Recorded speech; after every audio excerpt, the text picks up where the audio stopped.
In the late 18th century, a revolution was brewing. The 13 North American colonies, under the rule of the British Crown, were on the brink of a rebellion that would change the course of history. The American War of Independence, also known as the Revolutionary War, was about to ignite.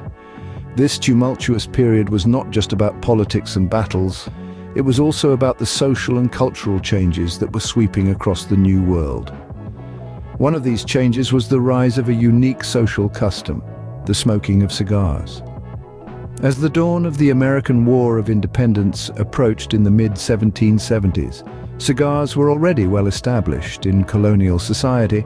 They were brought over by explorers and traders from the Caribbean and Central and South America, where indigenous people had been smoking tobacco in various forms for centuries. Cigars quickly became a symbol of camaraderie and communal bonding, and their popularity grew steadily among the colonists. As the conflict with the British escalated, the role of cigars in the war became more significant. They were used as a form of currency among soldiers, traded for food, supplies, and even information. They were shared around campfires, in the trenches and on the battlefield, offering solace and a brief respite from the horrors of war. Cigars became an essential part of a soldier's kit, as important as their musket or their rations. But the role of cigars in the American War of Independence was not just practical. They also held symbolic value.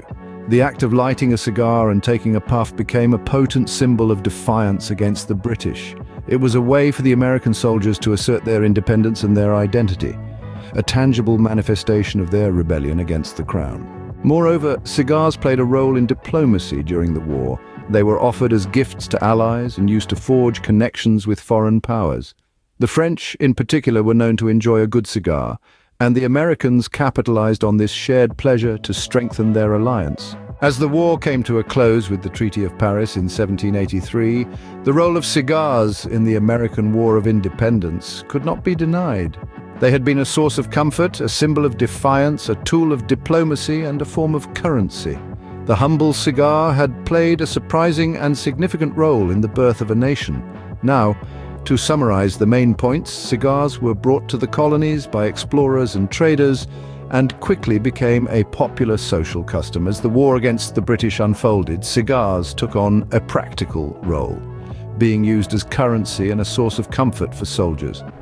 They also became a symbol of defiance against the British rule and were used in diplomacy to forge alliances.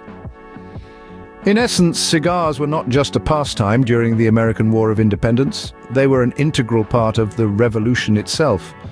So when we think of the Revolutionary War, let's remember not just the battles and the heroes, but also the humble cigar and its surprising role in the birth of a nation.